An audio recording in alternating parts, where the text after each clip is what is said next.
Good afternoon.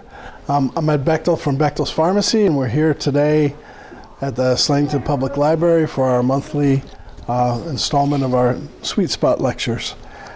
Today we're going to talk about 5 tests that you should know about helping to keep your diabetes under control. Let's take a moment to review our Sweet Spot basic truths. Most of us know there are 2 types of diabetes, type 1 or type 2. In type 1 diabetes, your body doesn't make insulin. You have to take insulin from an outside source. Type 2, your body can make insulin, but it doesn't use it properly, and you can't make enough. You can get diabetes in different ways, but the complications from diabetes are the same no matter which way. So what should your blood sugar be? Fasting blood sugar, the American Diabetes Association recommends 125 or below. The American College of Endocrinologists recommends 130 or below. And then an hour or 2 after you eat, it should be no higher than 180. It's that magic 180 number where the blood sugar can do damage to the blood vessels and the nerves and starts to spill over in your urine and your kidneys. So how do we control our diabetes? Some people, it's a 3-pronged approach. Some people call it the 3-legged stool approach. And the 3 legs of the stool are healthy eating, exercise, and medications. And you'll notice that 2 of those 3 are under your control. The third one, medications, even that is, pretty much under your control too. You're going to decide whether or not you're going to take the medications as your doctor prescribes. So 5 tests that you should know. Consistently checking your blood sugar at home is one of the most important tasks for people living with diabetes. But there's some additional tests that are also vital to successful diabetes management. Today we'll discuss 5 of these tests. We'll find out what they are, why you need them, how often they should be done. Keeping up with these tests can help you better control diabetes and prevent or delay the onset of diabetes-related complications. Listed on the screen are the 5 tests that we'll be discussing today. You'll be happy to know that all but the retinal eye exam can be done by your healthcare provider during your regular scheduled checkups.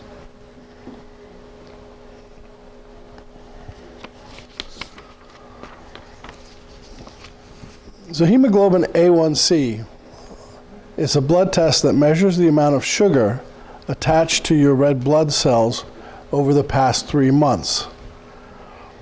The blood specimen will be taken from a vein, not your finger. It's a good overall test that analyzes the effectiveness of your blood glucose control plan. Your doctor will be able to tell you if you've been maintaining good blood sugar control, even if you forget to test sometimes, or you only follow your diet and medication plan for a few days before your appointment. The results from your finger stick at the office may be fine, but the A1C shows how well you've done over the past several months. The lifespan of a red blood cell is about 3 months. And what happens is when your blood sugar goes up, more sugar attaches to the red blood cells. Once it's attached, it doesn't fall off. So, what you do today as far as controlling your blood sugar, 3 months from now, your doctor will be able to see that. And then, yeah. And you could have, some people will have, they'll do the fasting blood sugars in the morning, and their blood sugars will be fine, but their A1C may be out of line if they have, if they're not eating properly and they're eating too many carbs, and then they have high blood sugar after they eat. So most people aren't going to test their blood, before and after, 6 or 8 times a day. So That gives you a better idea of. Okay. Normal range for A1C is 4.5 to 6. At a range of 5.7 to 6.4, you're considered to have prediabetes. A result of 6.5 or higher on more than 2 occasions is diagnostic for diabetes. The American Diabetes Association recommends an A1C goal of less than 7 if you have diabetes. Poorly controlled diabetes results in levels at or above 8. The higher the result, the more likely you are to have serious complications.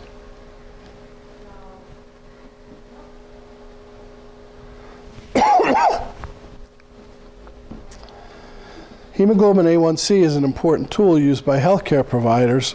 It's an easy way to measure the effectiveness of your diabetes treatment plan because it helps establish a baseline from which you can manage your diabetes. Not only does the A1C give a picture of what your blood sugar levels have been over the past 2 to 3 months, it's also an indicator of your risk for getting complications.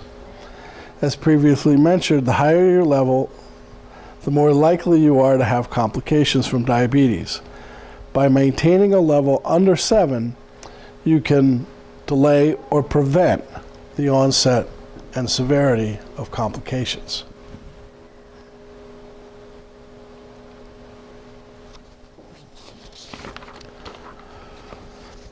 If you're currently living with diabetes, you should expect to have a hemoglobin A1C test done at least twice a year.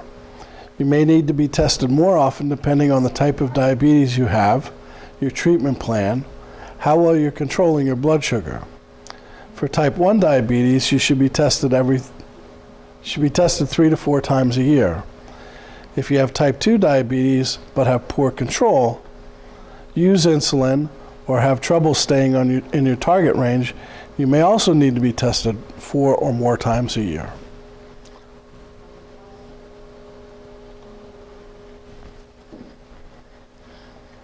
There are no special preparations required for this test. You may eat and drink normally. The test can be done any time of the day. The results may be affected by recent blood loss, blood transfusions, dehydration, or low iron levels. Let your healthcare provider know if you're concerned about any of these issues. If you have questions about the accuracy of your recent results, ask if the testing lab has been changed. This is not a common problem, but don't ever hesitate to ask if you have concerns.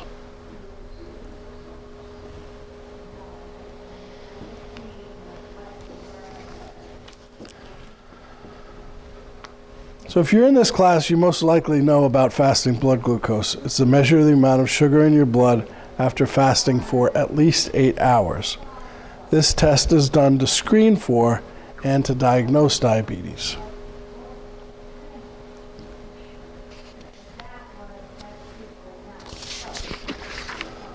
The normal fasting blood glucose level is 70 to 100 milligrams per deciliter.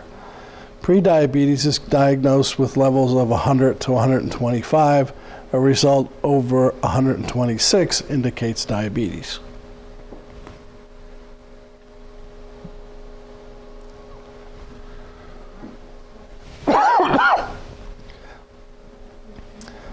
Fasting blood glucose levels are not only important for screening and diagnostic purposes, they're also important if you're currently living with diabetes.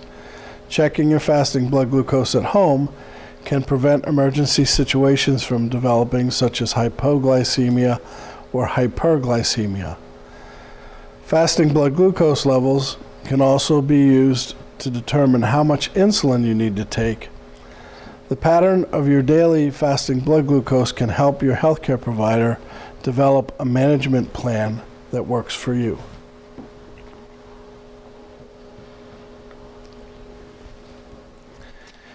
If you don't currently have diabetes but you're at risk, your healthcare provider may perform this test yearly. Anytime you develop symptoms of diabetes, a fasting blood glucose test will be done. If you've been diagnosed with diabetes, you likely check your blood glucose level every morning. Your healthcare provider will also recommend a fasting blood glucose be done at your regular office visits.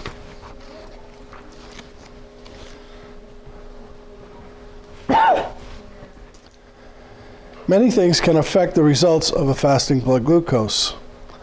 Alcohol use, smoking, stress, caffeine, and some medications may affect your results. The biggest culprit of an incorrect result is not fasting. To fast, you must not eat or drink anything except water for at least 8 hours. If you forget, tell your healthcare provider so the test can be rescheduled. Some healthcare providers allow diet drinks and black coffee before the test, but many do not. Talk to your personal healthcare provider about this before having a fasting blood glucose done. I always have black coffee before.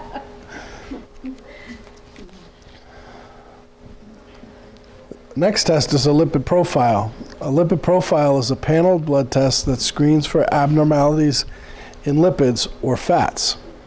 A lipid profile typically includes values for total cholesterol, triglycerides, and 2 types of cholesterol, the high-density lipoprotein and low-density lipoprotein. Using these values, your lab may also calculate very low-density lipoprotein or your cholesterol HDL ratio.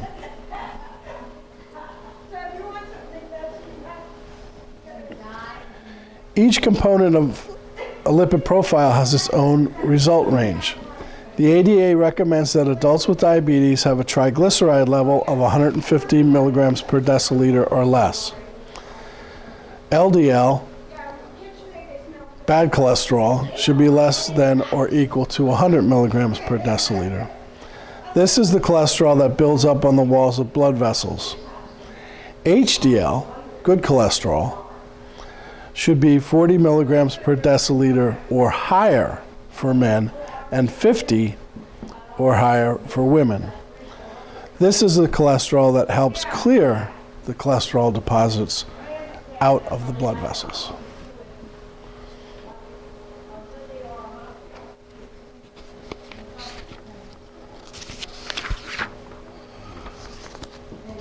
People living with diabetes have a higher risk of coronary artery disease and stroke.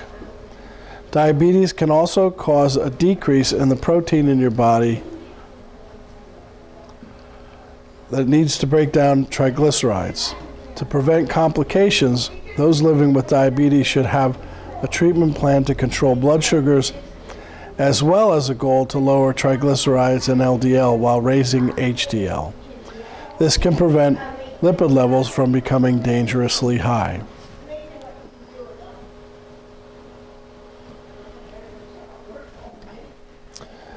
The ADA suggests that people living with diabetes have a fasting lipid profile done each year.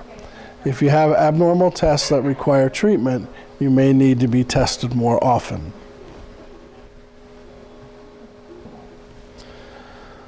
A lipid profile can be done anytime. The most accurate results are obtained by testing after fasting 9 to 12 hours. Be sure to consume only water while fasting prior to your appointment. Alcohol can also affect the results of a lipid profile. You should avoid alcohol for 24 hours before your lab work is taken. What's that?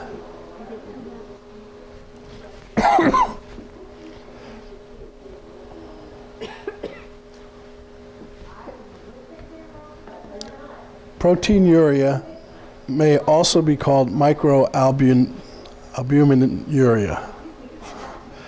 It occurs when there's an abnormal amount of protein in the urine. This happens when the kidneys have been damaged. Blood begins to leak into the urine. Proteinuria is an early sign of kidney disease and kidney failure. This is something that diabetes affects. Well, one of the complications of diabetes is kidney disease. So it's important to screen for the damage. yeah, and this is an easy dipstick in the urine.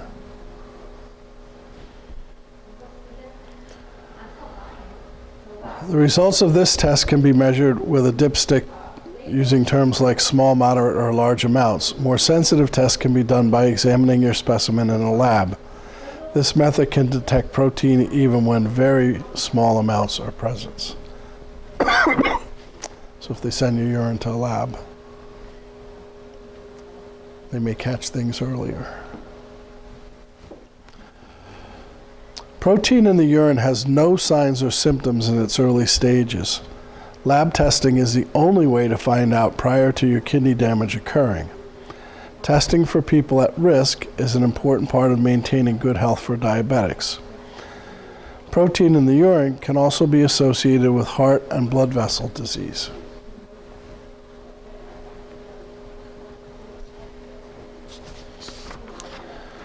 Checking your urine for protein is part of a routine medical exam. Once or twice a year is a good place to start.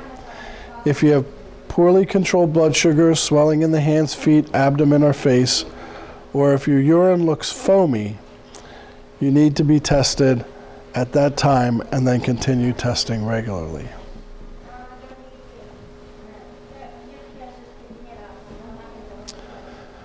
The test to detect proteinuria can be done with a random single specimen. This is called a spot test. There's no preparation required. For a more detailed examination, you may be asked to collect your urine for 24 hours. Your lab or healthcare provider will give you specific instructions about starting the collection, how to store it, and when to bring it in. Having a urine infection or bladder infection and some medications that change the color of your urine can affect the results. Improper collection or storage of the specimen can also affect your results. Make sure you understand the instructions you're given and follow them carefully.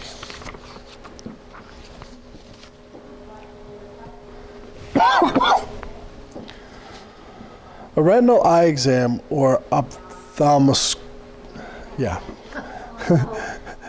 is a comprehensive dilated eye exam. The test includes a visual acuity exam. This is where you read the eye chart. This tells how well you see at different distances. The dilated portion of the eye exam makes it possible for your provider to see the backs of your eye. Drops will be used to dilate or widen your pupils. The provider will then use a special magnifying lens to see the retina and optic nerve. The last part of the exam is a tonometry test. This is a test to measure the pressure in your eyes. Your provider may put numbing drops on your eyes before administering this test. That's a test for glaucoma. Your eye care professional is looking for anything abnormal on your exam. You may be told that you have leaking blood vessels, retinal swelling, fatty deposits in your retina, damage to nerve tissue, or changes to blood vessels. All of these are abnormal. The severity of the problem and how it affects your daily life helps to determine what treatments might be necessary.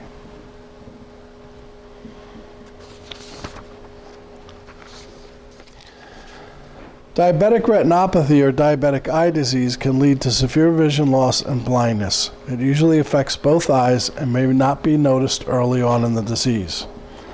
Retinal eye exams are an important way to catch any early signs of damage and begin treatment to prevent or delay further vision loss or blindness. The longer you have diabetes, the more likely you are to have diabetic retinopathy.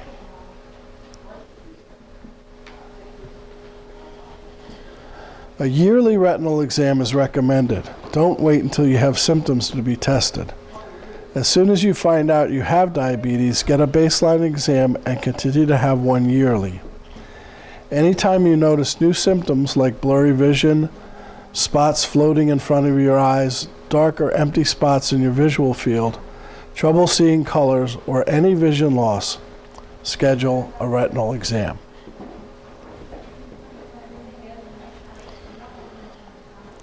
Usually this test can be done without any advanced preparation. However, you may need to have someone drive you home when dilating drops are used. Maintain your normal schedule of meals, medications, and activities. If you're taking any eye medications, ask your provider if you should use them the day of the exam.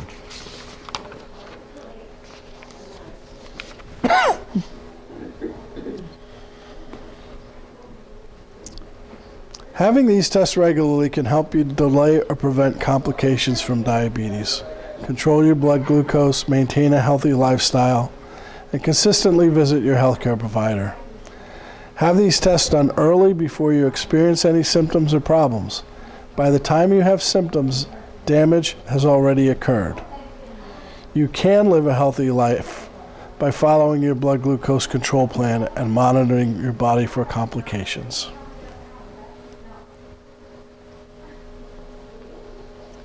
And that's the recipe for our chicken dip.